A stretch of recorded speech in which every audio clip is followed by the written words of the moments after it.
इस कहानी की शुरुआत एक फैमिली को दिखाने से होती है जिसमें मदर और उनके दो बच्चे थे, एक बेटा और एक बेटी। बच्चे का नाम नेथन था। हाल ही में इनके डॉगी की मौत हो गई थी, जिस वजह से नेथन काफी दुखी था क्योंकि वो अपने डॉगी से काफी करीब था। इसीलिए अपनी मॉम से पूछता है कि हमारी डॉगी कहाँ गई होगी, हेल जहन्नुम या हेवन जन्नत में। इस पर मॉम ने जवाब दिया कि वो हेल में गई होगी क्योंकि वो एक बुरी डॉगी थी। ये बात सुनकर जब नेथन सोया तो उसे एक अजीब सा सपना आया। सपने में वो एक बैफोमेट को देखता है जो चमक रहा था। बैफोमेट असल में एक शैतानी पुतला है जिसका सर तो बकरी जैसा मगर जिस्म इंसान जैसा होता है। बहुत सारे शैतानी कबीले ग्रुप्स बैफोमेट को अपना गॉड समझकर इसकी पूजा करती है। ये अजीब सा सपना देखकर नेथन उठ गया। ऊपर से उसे अपनी डॉगी की याद भी आ रही थी, इसलिए वो वैसे भी नहीं सो पा रहा था। उसे जागता हुआ देखकर नेथन की बहन जिसका नाम ऑरेली था वो नेथन को समझाती है कि तुम परेशान न हो, हम तुम्हारी डॉगी को हेल से जरूर लेकर आएंगे। तो अगले दिन दोनों बहन भाई एक शैतानी किताब लेकर घने जंगल में जाते हैं। ये माना जाता था कि इस जंगल में हेल का एक दरवाजा है, यहाँ की जमीन खोदकर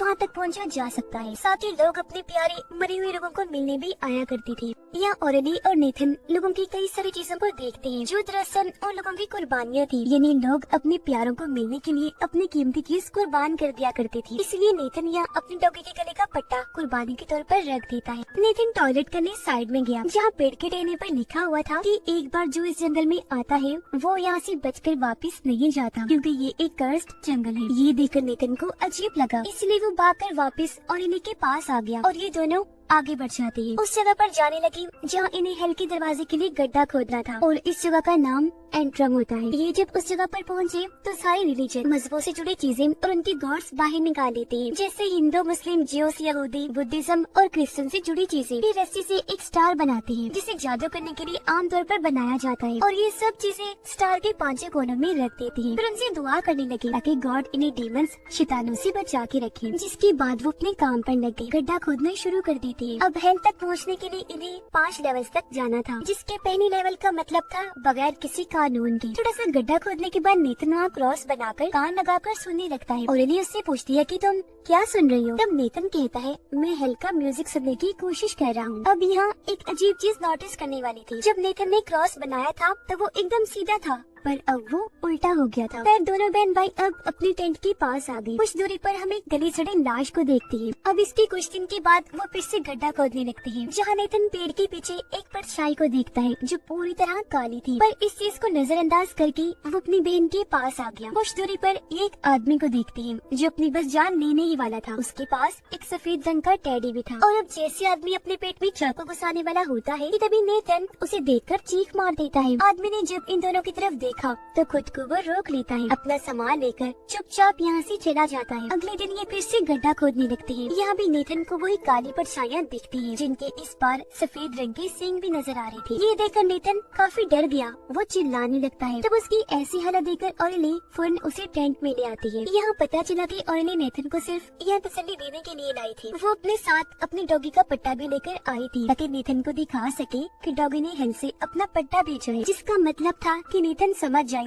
कि वो अब वापस कभी नहीं आ सकती और उसे थोड़ी तसल्ली हो, उसका दर्द कम हो सके। रात को सोने से पहले ऑरेली नेथन को कहती है कि जाकर ब्रश कर लो, पर वो उसकी एक नहीं सुनता। इसलिए ऑरेली वो शैतानी किताब निकालकर नेथन को 3 सर वाला डॉग दिखाती है। बताने लगी कि ये हेल का गेट कीपर रखवाला है जिसे जंजीरों से बांधा गया है। इस 3 सर वाले डॉग की सूंघने की ताकत बहुत तेज है, इसलिए तुम अगर ब्रश नहीं करोगे तो वो स्मेल करके यहाँ आएगा और तुम्हें मार देगा, मार कर फिर खा जाएगा। ये सुनकर नेथन काफी डर गया और अब वो फौरन ब्रश करने चला जाता है। वो जब नदी के पास था तो वहाँ एक कश्ती को देखता है। इसमें कश्ती चलाने वाला आदमी एक औरत को कहीं ले जा रहा था। औरत की हालत काफी अजीब थी। ये देखकर नेथन काफी डर गया और वो जल्दी से भागकर टेंट में आ गया, सो जाता है। जिस दौरान उसे फिर से एक सपना आया। उसने देखा कि भटकती हुई आग से एक काली परछाई बाहर आ रही है। वो काफी खतरनाक था। वो फिर किताब में उसी 3 सर वाले डॉग को देखता है। फौरन बाद उसने देखा कि 2 डीमंस उस गड्ढे से निकलकर बाहर आ गए हैं, जिन्होंने इंसान की जिल्द पहन ली है और वो बिल्कुल इंसान बन गए हैं। नेथन को फिर बैफोमेट नजर आया जिसके नीचे आग जली हुई थी। इन सब के बाद वह ड्रोनेस्टिक डीमन को देखता है जो काफी भयानक लग रहा था, अजीब तरह से अपना सर और मुंह हिला रहा था। अगले सुबह नेथन फिर से पेड़ की वही टहनी देखता है जिस पर लिखा था कि कोई भी इस जंगल से वापस नहीं जा सकता। इस बार उस पर खून भी लगा हुआ था। अब यहाँ हमें पता चला कि उन्होंने गड्ढा इतना खोद लिया है कि वो अब दूसरे लेवल पर आ गए थे, जिसका मतलब था बुराई। इस लेवल पर आकर नेथन दूसरी तरफ मुंह करके बैठ गया और को बताता है कि हम दूसरे लेवल पर पहुँच गए हैं क्योंकि डीमस ने मुझे नोचा है। ये कहकर वो अपनी बाजू पर लगे खरोचों के निशान भी दिखाता है, पर क्योंकि ऑरेली को डीमस पर यकीन नहीं था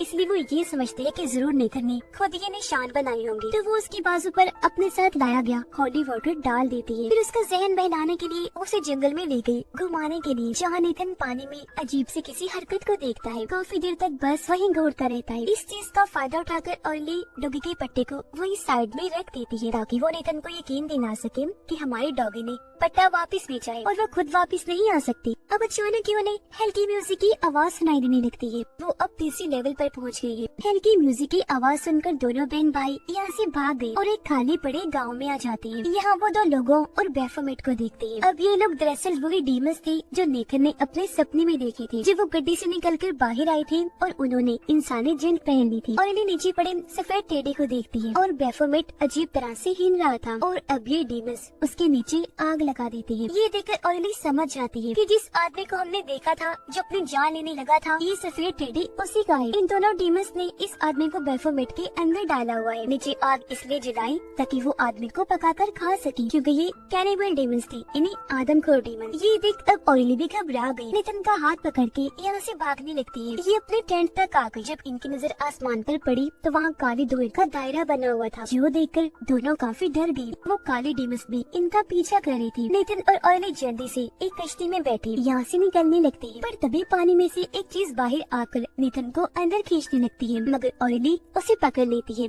काफी देर तक भागने के बाद इन्होंने देखा कि हम वापस अपने टेंट के पास ही आ गए हैं, जिसका मतलब था कि वो यहाँ पर फंस गए हैं और अब सबसे बड़ा शैतान ने यहाँ से बाहर जाने ही नहीं दे रहा। तभी इन्हें यहाँ एक जंजीर दिखाई देती है जो उसी 3 सर वाली डॉग की थी, जिसका मतलब था कि डेविल ने अपनी हल्की रखवाली उस डॉग को इन दोनों के पास भेज दिया था, जो देखकर दोनों भागकर टेंट में आ जाती है। काफी डरे हुए थे। यहाँ ऑरेली नेथन को बताती है कि मैंने तुमसे झूठ कहा था कि हम अपने डॉगी को वापस ला सकते हैं। असल बात तो ये है कि जो एक बार मर जाता है उसे वापस नहीं लाया जा सकता। मैंने तो ऐसा बस इसलिए कहा ताकि तुम्हारा दर्द कम हो सके।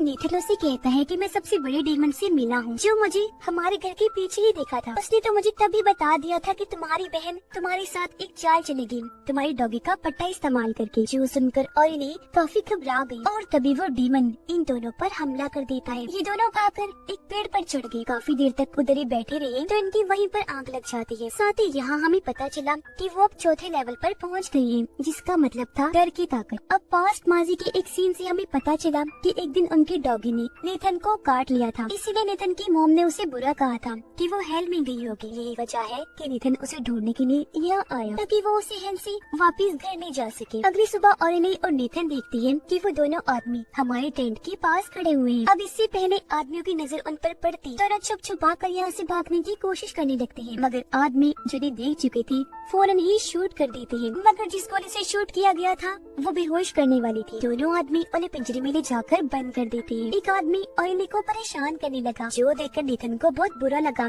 इसलिए वो आदमी पर चिल्लाने लगता है। आदमी को गुस्सा आ गया, इसलिए वो उसे पिंजरे से बाहर निकालकर बैफोमेट में डाल देता है। नीचे उसने आग भी जला दी थी। ऑरेली को अपने भाई की फिक्र होने लगी, इसलिए वो जोर जोर से पिंजरा हिलाकर उसे तोड़ देती है। गन लेकर दोनों को शूट कर देती है, जिससे वो मारेगी। जबकि नेथन बैफोमेट से बाहर निकलकर यहाँ से भाग जाता है और अब ऑरेली भी उसके पीछे पीछे भागने लगती है। यहाँ पता चला कि अब ये दोनों 5वें और आखिरी लेवल पर आ गए थे, जिसका मतलब था गहराई। अब नेथन बैफोमेट से तो बाहर आ गया था, मगर अब पूरी तरह से काला हो गया था। वो वहाँ बंद एक डॉग के पास जाता है जिसे मदद की जरूरत थी। अब बेशक वो उसका डॉग नहीं था, लेकिन नेथन उसे आजाद कर देता है। पर तभी नेथन बड़ी अजीब तरह से देखने लगता है। उसके चेहरे पर अजीब तरह की शैतानी मुस्कुराहट थी, जिसके बाद हम एक ट्रायंगल को देखते हैं और इसके फौरन बाद ऑरेली एक जगह पर भागती हुई नजर आती है, क्योंकि उसके पीछे बहुत सारे काले डीमंस पड़े हुए थे। ऑरेली जोर जोर से डीमंस पर चिल्ला रही थी। फिर गन लेकर टेंट में घुस जाती है। इसी बीच नेथन भी दिखाया गया, जिसके हाथ में जंजीर थी